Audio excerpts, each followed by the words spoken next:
An off season where the Houston Texans got a lot of really good news, whether it's Joe Mixon, Daniil Hunter, Stephon Diggs. They get even more good news with the schedule release. So this kind of ties a bow on the offseason. Now that you get to see who the Texans are playing, when you're playing them, and when and where, and the whole deal. And it's really good news if you're a Houston Texans fan. If you're new to the channel, we're Detroit Lions fans, but we have this channel just talking about teams we like talking about. And we really kind of settled on the Texans. We like talking about the Texans. We actually play the Texans this year. So it'll be really interesting and fun leading up to that game as well. But an unbiased look into your team and to your schedule, I can tell you that your schedule is shaping up really nicely for a team that won their division. And then that's kind of the key here is when you win your division, you go play other division winners and you play that first place schedule. And it can get really hairy when you're looking at who you have to play. But let's take a look at your schedule, plus some other news with the Texans. And you can see how this is great news.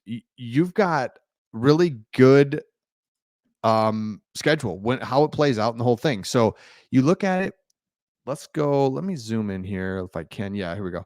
All right, week 1. We'll just go through these kind of somewhat quick, but again, just giving you a look at how this is really shaping up nicely. Indianapolis Colts away to start the season. So division game, fine, right? You got to play them. Okay, here we go. Let's get this out of the way. It's an away game. Let's do this. But then these next 2 games are really interesting. Rookie quarterback, NFC North. You go home with the Chicago Bears. That's going to be a Sunday night football game. Love it. And then Minnesota Vikings. That's a dome team. So it's like you're going north to Minnesota. Fine, right?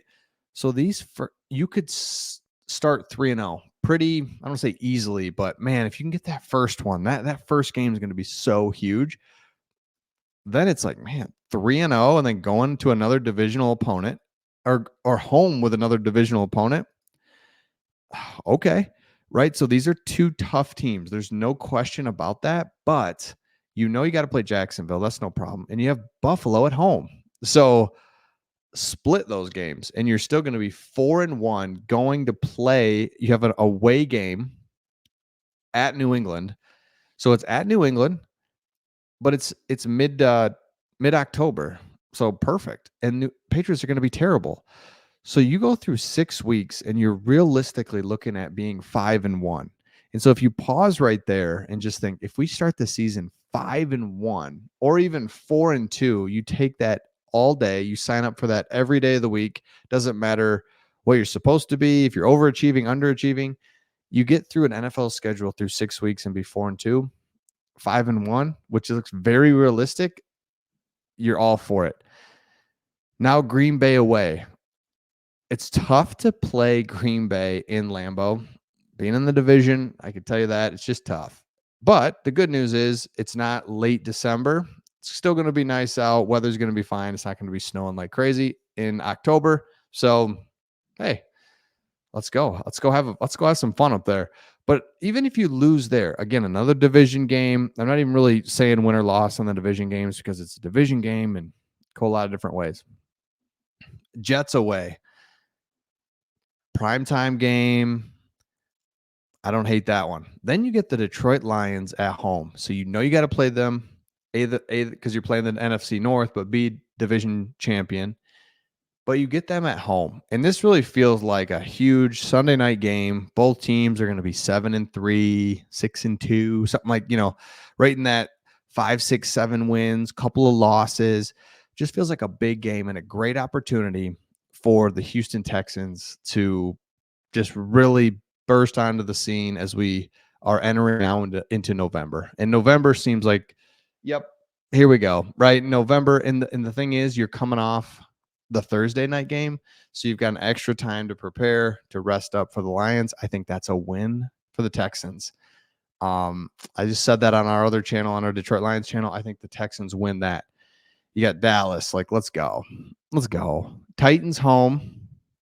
And then you get into the Titans part of your schedule. Like, they're not going to be good. Let's go. Beat them. Beat Miami.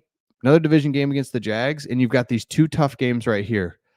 So you just kind of pan out and you've got these two tough games, the Lions and the Bills. Outside of that, it's division games and it's the Patriots. Like, give me that all day long. So if you look through this, it's great news if you're the Texans, because you look at some of the other teams out there that were just crushed by the schedule makers. Let me show you some of those, and you can see, like, yeah, that would suck. Pittsburgh Steelers. Look at this stretch they've got right here. A week 11 to 18. They've got basically their division opponents all squished in here, and then on top of that, they've got the Eagles and the Chiefs, right? And they're just all compounded right together. Ravens, Browns, Bengals, Browns, Eagles, Ravens. It's just like, oh my gosh. On 4 days rest on Christmas Day, late in the season. I mean, that just seems like, come on. So you can see how it's like bang, bang, bang, bang, bang. The Texans have a stretch of, here's a tough game, 2 tough games, a bye. There's a real nice stretch, a Thursday night before you come home to play the Lions. I mean, there's just good rhythm to your schedule. Steelers, brutal. New England Patriots. So they're terrible and they're rebuilding. I get it. If you look at the New England starts 2024 season, it's a tough to find odds on win until week 9. Look at how they open the year. Bengals, Seahawks, Jets, Niners, Dolphins, Texans, Jags, Jets, Patriots, just one after another, because they are the team that sucks. There's another teams that suck that they're like, yeah, we could get that win. Just brutal. Now, in this article as well, they said the Texans had a brutal schedule. Let's take a look at what they said, and I disagree with this, and let's take a look. They have a ludicrously late bye week, which doesn't happen until week 14. This means it leaves little room for in-season retooling, and most teams kind of want to buy in the middle of the season. Completely disagree. Late as possible, because again, you're trying to make a late push into the playoffs, into the Super Bowl. I mean, right? Like, really. So it's at week 14. Fine. Give us a break, give us a breather, get us ready for that late season push, December football into the playoffs. I mean, right? What are we doing here? There's also a slate that features 3 primetime games in a row, which I missed that. And I'm sorry, because I got the Thursday night and the Sunday night, but then they go Cowboys Monday night, which makes not only for uneven scheduling, but too much attention.